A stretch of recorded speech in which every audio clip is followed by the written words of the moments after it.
Birth के time पे जब बच्चे को प्रॉपर रेस्पिरेशन में प्रॉब्लम होती है उसको हम क्या बोलते हैं, बर्थ एस्फेक्सिया बोलते हैं। एक आपका नियोनेटल, बताओ भाई। हाँ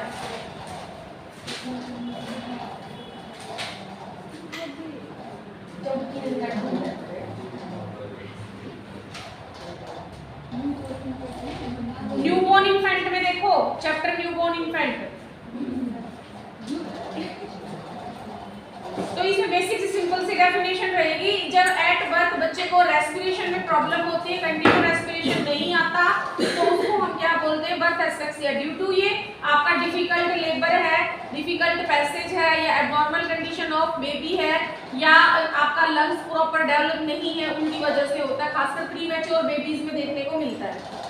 उसके बाद है कितने टाइप का इन्होंने बताया है, तो इन्होंने प्रीनेटल एस्फेक्सिया बताया, स्टेट डिग्री ऑक्सीजन डिलीवरी, जो फीटस या न्यूबॉर्न बेबी है, जो नियोनेट है, उसको प्रॉपर ऑक्सीजन नहीं मिल पाती, जिसकी वजह से टिश्यू परफ्यूजन या ब्लूनेस ऑफ स्किन पड़ जाती है लैक ऑफ ऑक्सीजन की वजह से, उसको बोलते हैं prenatal diagnose when the neonatal is having all of following clinical and biochemical feature. इसमें बच्चे में कौन से साइन सिम्टम रहेंगे, जब आपका कोड ब्लड, अम्लाइकल कोड का जो ब्लड है उसकी पीएच वैल्यू 7 से कम हो जाएगी, यानी कि एसिडिक में आ जाएगा, बेस डिग्री मोर देन, और अगर बेसिक भी होगा तो 10 से ज्यादा हो जाएगा। नियोनेटल न्यूरोलॉजिकल, बच्चे को कोई नर्व से रिलेटेड प्रॉब्लम है, evidence of multi system organ, एक साथ एक से ज्यादा ऑर्गन है जो काम नहीं कर रहे हो तो प्रॉब्लम हो जाएगी। इसकी इटियोलॉजी क्या क्या रहेगी, इसके जो कारण है वो क्या क्या रहेंगे, इन्होंने दे रखे हैं, एंटीपार्टम और उसका इंट्रापार्टम, पोस्टपार्टम।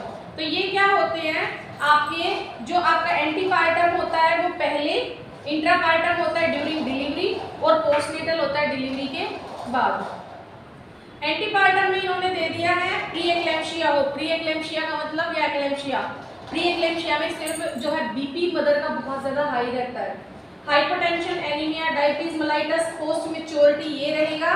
बेबीज में है एंटीपार्टम, ये मदर में एंटीपार्टम हेमरेज, बच्चे की डिलीवरी से पहले हैवी ब्लीडिंग हो जाए, माल प्रेजेंटेशन प्रेजेंट हो, नॉर्मल डिलीवरी ना हो रही हो, फीटल ग्रोथ अफेक्टेड हो, मल्टी फीटल प्रेगनेंसीज को मल्टीपल प्रेगनेंसी भी बोलते हैं ये हो, आरएच फैक्टर हो, मदर और बेबी का ब्लड ग्रुप मैच नहीं कर रहा हो, ऑब्स्टेट्रिकल हिस्ट्री, ऑब्स्टेट्रिकल हिस्ट्री मतलब मदर की हमेशा इंस्ट्रूमेंटल डिलीवरी होती हो, नॉर्मल नहीं होती हो, पॉलीहाइड्रोमियाज या पॉलीहाइड्रोमियाज होता है जब एमनियोटिक फ्लूइड क्या है पॉली में ज़्यादा हो जाता है आपका 2000 ml से, और ओली में हो जाता है आपका 200 से 400 ml कम, ठीक है। उसके बाद कोई ड्रग लेती हो मदर, कंजेनिटल कोई मालफॉर्मेशन हो, इंट्रा में जब डिलीवरी होती हो, बच्चा फीटल डिस्ट्रेस में पहले ही हो, प्री टर्म लेबर हो, एंटीपार्टम हेमरेज हो, placenta praevia, abruptio placenta, cord prolapse, ये सभी क्या है एबनॉर्मल डिलीवरी या एबनॉर्मल केसेस होते हैं। ये हो आपकी डिलीवरी का टाइम है जो आपकी सेकंड, पहली स्टेज है 24 घंटे की हो, और जो सेकंड स्टेज है वो आपकी 2 घंटे से ज़्यादा की हो चुकी हो, तो इससे मदर को स्ट्रेस हो जाता है।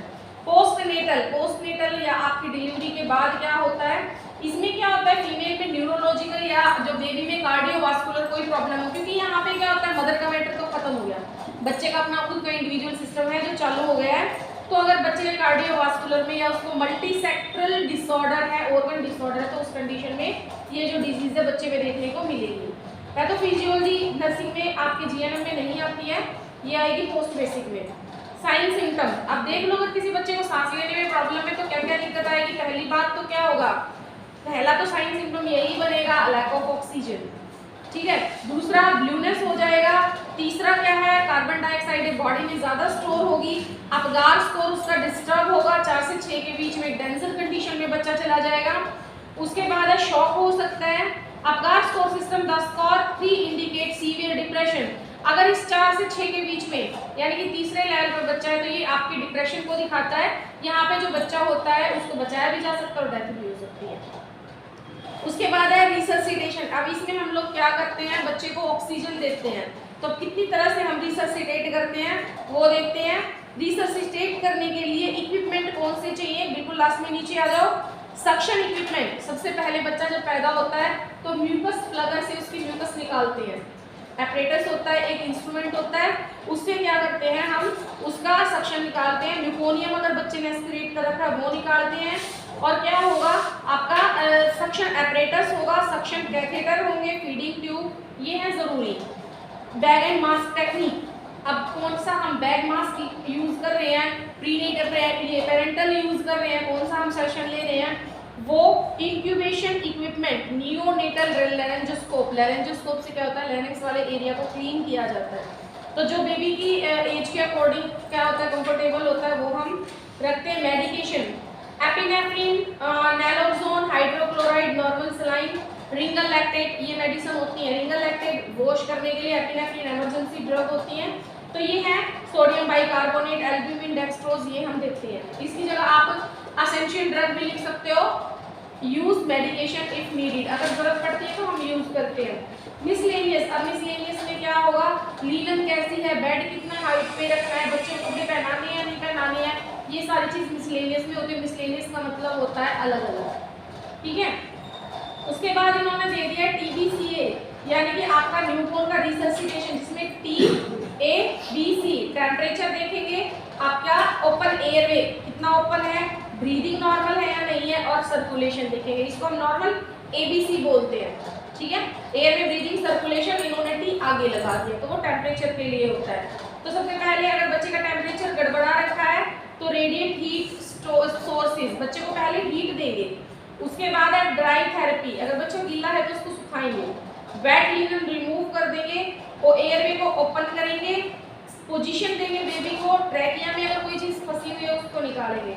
ब्रीदिंग चेक करेंगे नॉर्मल है या नहीं है। पॉजिटिव प्रेशर, जितना प्रेशर हमें चाहिए बच्चे के लिए उतना प्रेशर हम लोग लगाएंगे। सर्कुलेशन को मेंटेन करेंगे। इनिशियल स्टेप, जो आपके स्टेप हैं इसके आई थिंक सो वो हमें कल करने चाहिए, ठीक है। अच्छी बंद कर दे इसको।